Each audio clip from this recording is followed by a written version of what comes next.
আরে, বড্ড দেরি হয়ে গেল রে। ওইদিকে মনে হয় করিম চাচার গল্পের আসর শুরু হয়ে গেল। যাই যাই, জলদি পাচালাই।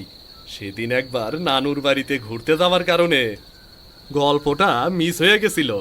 আজকে আর অমন ভুল করা যাইব না। আসলে কি, করিম চাচার গল্প শুনলে মনে হয় গল্পটি যেন চোখের সামনে ভাসতাছে। গ্রামের পোলা বুড়ো সবাই তার গল্পের পাগল, একবারে পাগল। করিম চাচা এই গ্রামের সবচেয়ে প্রবীণ ব্যক্তি। আগে আমাদের এই গ্রামটা ছিল জঙ্গলে ভরা। গ্রামে তখন শুধু 2-4টা বাড়ি ছিল। আর করিম চাচা সেই যুগের লোক। সেই সময়কার ঘটে যাওয়া অনেক ঘটনাই আমাদেরকে বইলা শোনায়। আর গ্রামের হকগোলের কাছে তিনি গল্প চাচু নামেই পরিচিত।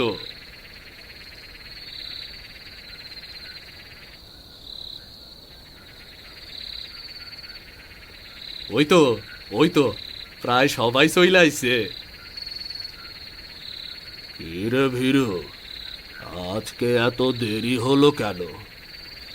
আর সেদিনও তো তুই এলি না। বলছি, তোর কি কিছু হয়েছে? আসলে হইছে কি চাচা, সেদিন নানুর বাড়ি গেছিলাম, আর সেখান থেকেই আইছি। আসলে হইছে কি, গাড়ি পাইতে একটু দেরি হয়ে গেছিল। তাই তো বলি, ভীরুদা তো গল্প শোনা মিস করতে পারে না। প্রতিবার ভীরুদাই তো সবার আগে আহে। আব্দুল মামা, সবাইরে 1 কাপ কইরা চা দাও। তোমার হাতের চা, আহ, যদি একবার দিনে না খাই মনের ভেতর শান্তি পাই না। ওহ, কি আর বলবো, গল্পের সাথে 1 কাপ চা পুরাই জম্পেশ ব্যাপার। বলছিলাম সবাই তো চলে এসেছে, তাহলে গল্পটা শুরু করে দিলেই হয়। বেশি দেরি করলে আবার রাত হয়ে যাইব, তখন আবার একা একা বাড়ি ফিরে যাইতে হবে। আজকে ভূতের গল্প শুনতে চাই। ছোটবেলায় দাদুর কাছে অনেক ভূতের গল্প শুনছি, আর ভূতের গল্প সব থেকে বেশি ভালো লাগে আমার। চাচু, আজকে তুমি ভূতের গল্পটাই কও। অনেকদিন যাবৎ ভূতের গল্প শুনি না। আহ, তোরা সবাই কি যে কস! তাহলে ভূতের গল্পই কই, শোন। হ্যাঁ দাদু, আমারও তো খুব শখ ছিল একদিন ভূতের গল্প শুনবো। তুমি বরং ভূতের গল্প বলে আমার শখখানা পূরণ করো। ওরে বাবার শখ! ভয়ে যখন কাঁপতে শুরু করবি তখন তোর শখ বাইরও মনি ঢং। এই, তোরা চুপ কর। খালি সব সময় ঝামেলা পাকানো। দুইজন যেন মিলা থাকতেই পারে না।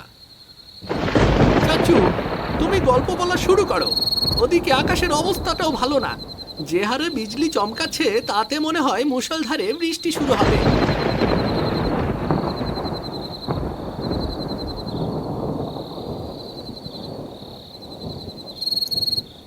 হরে, আকাশের অবস্থাটাও তেমন একটা ভালো না। আর বেশি দেরি করা ঠিক হইব না। আমি গল্প বলা শুরু করি। আচ্ছা, শোন। তবে আমাগো পাশের গ্রামে সাইদুল নামে এক লোক বাস করত। সে আসিল একজন দোকানদার। হঠাৎ একদিন দোকান বন্ধ করে আসতে আসতে তার দেরি হয়ে যায়। কিন্তু আকাশের অবস্থা হঠাৎ খারাপ হয়ে যায়। মনে হয় ঝুম কইরা বৃষ্টি নামবো। চারদিকে তুমুল বাতাস শুরু হয়। মনে হয় গাছপালা যেন এই আশ্রয়ে পড়ব মাটিতে। আর সেই লগে পাশের ঝোপ থেকে শেয়ালের ডাক আইতাছে। সব মিলাইয়া যায় একটা ভুতুড়ে পরিবেশের সৃষ্টি হয়েছে। লোকটা কিছু দূর যাবার পরই শুরু হয় মুষলধারে বৃষ্টি। আর সেই বৃষ্টির লগে বজ্রপাত। উপায় না পাইয়া লোকটি রাস্তার পাশের একটা কুঁড়ে ঘরে আশ্রয় নেয়। লোকটা ভাবে এই বৃষ্টির মধ্যে গা ভিজাইয়া জ্বর বাঁধানোর চাইতে কিছুক্ষণ এইখানে থাকা ভালো। বৃষ্টিটা একটু কমলে তারপর বাড়ি যাওয়া ভালো। এবং বৃষ্টি থামার জন্য অপেক্ষা করতে থাকে। কিন্তু বৃষ্টি থামার কোনো নামই নাই। বৃষ্টি যেন আরো জোরে জোরে পড়তে আরম্ভ করছে। হঠাৎ কইরা এমন সময় প্রচণ্ড জোরে বজ্রপাত হয়। আর বজ্রপাতের আলো লোকটি দেখতে পায় দরজায় ছায়ার মতো কে জানি একটা দাঁড়াই আছে।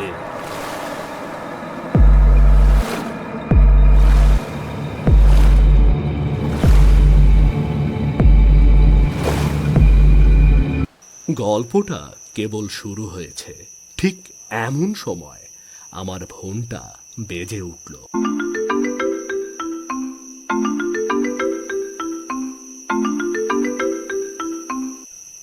আরে এই সময় আবার কেরা ফোন করলো? আরে এটা তো বাবার নাম্বার, কিন্তু আমি তো বাড়িতে বইলে আইছি যে আমার আসতে একটু দেরি হইব। তারপরেও যখন ফোন করছে তখন ধরি দেহি কি কয়, হয়তো কোনো জরুরি কাজ পড়ে গেছে। আরে কি ভাবতেছ তমন কইরা? ফোনটা ধর দেখি। বাবা ফোন দিছে, দেহি আমি ধরি কি কয়। ভীরু, বাবা তুই কই?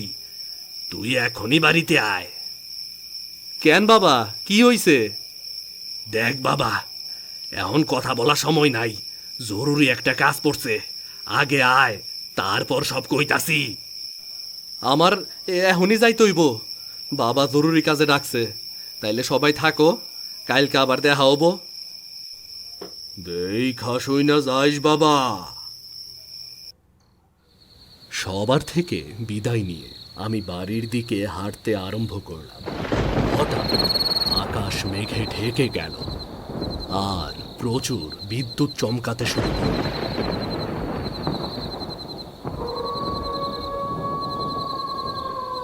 আকাশে তো অনেক মেঘ জমে গেছে, মনে হয় বৃষ্টিও আইতে পারে। এটা তো বর্ষাকাল না। এই ভালো, এই আবার চারদিক মেঘ হয়ে কালো হয়ে যায়। যাই তাড়াতাড়ি বাড়ির দিকে পাচালাই, এদিকে রাতও অনেক হইছে। শিয়ালের ডাক শুনলাম। আরে তাই তো, মনে হয় ওই ঝোপের পাশেই ডাকতেছে। আরে এই যা, এই সময়ে বৃষ্টিটাই তো হবো। আর একটু পরে বৃষ্টিটা শুরু হইলে কি এমন ক্ষতি হইতো? আরে বারে, এ তো দেখতেছি জোরে জোরে পড়তে শুরু করছে। ওই তো রাস্তার পাশে একটা ঘরের মতো কি জানি দেখা যাইতেছে, ওইখানে গিয়ে দাঁড়াই। এই বৃষ্টির মধ্যে ভিজা গেলে আর রক্ষা থাকবো না। একবার যদি জ্বর আহে তাইলে 7 দিনের আগে বিছানা আর আমারে ছাড়বো না। যাই, তার থেকে বরং ওই ঘরটাতেই যাই, পরে বৃষ্টি থামলে বাড়ি যাওয়া যাইব। ওই তো এখন কিছুটা সময় এখানে অপেক্ষা করি, বৃষ্টিটা কমলেই যাই। কেমন? এ কি, বৃষ্টি তো থামার কোনো নামই নাই, আরো বাইরেই চলতেছে। এমন সময় হঠাৎ করে মনে হলো দরজার সামনে কেউ দাঁড়িয়ে আছে। আমি সেদিকে ভালো করে লক্ষ্য করে দেখলাম, সেখানে কেউই নেই। আচ্ছা, ওইখানে কি কেউ আসিল? না, কাউরেই তো দেখতে পারতেছি না। আচ্ছা, করিম চাচার কওয়া গল্পের সাথে আমার বাস্তব ঘটনা মিলা যাইতেছে। আচ্ছা, যাই হইক, মনে সাহস রাখতে হইব। এখন খালি বৃষ্টি থামার অপেক্ষা, তাইলেই এক দৌড়ে বাড়ি চইলা যামু। আমি বৃষ্টি থামার অপেক্ষায় থাকলাম। কিছুক্ষণ পর আবারও কারো উপস্থিতি টের পেলাম, কিন্তু এবার কাউকেই দেখতে পেলাম না। একটু পর হঠাৎ কারো হাসির শব্দ শুনতে পেলাম। আমি হাতের টর্চটা নিয়ে চারদিক দেখতে থাকলাম এই হাসির রহস্য উদ্ঘাটন করার জন্য।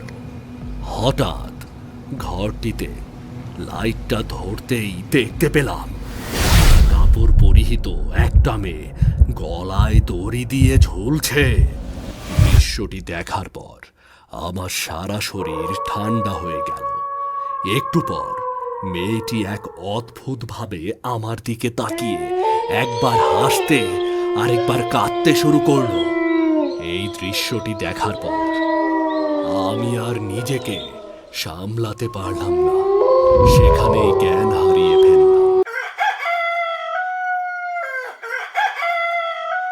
পরের দিন সকালে আমার জ্ঞান ফিরলে আমি দেখতে পাই চাচা আমার সামনে বসে আছে। কি হয়েছিল জানতে চাইলে আমি তাকে সবটা বলার পর তিনি জানান, গতকাল রাইতে গল্পটা তোর ঘটনার লগে একবারে মিলা গেছে। আর সেই ঘটনাটাও ওই কুঁড়ে ঘরেই ঘটেছিল রে। অনেকদিন আগে এক মেয়ে আত্মহত্যা কইরা মারা যায় ওই জায়গায়। তারপর থেকেই ওই জায়গায় মাঝে মাঝে ওই মাইয়ারে দেখতে পাওয়া যায়। বাবা, তুই আর ভুল কোনোদিন করিস না। ওই পথ সন্ধ্যার পর ভুলেও একা একা যাইস না, বুঝলি?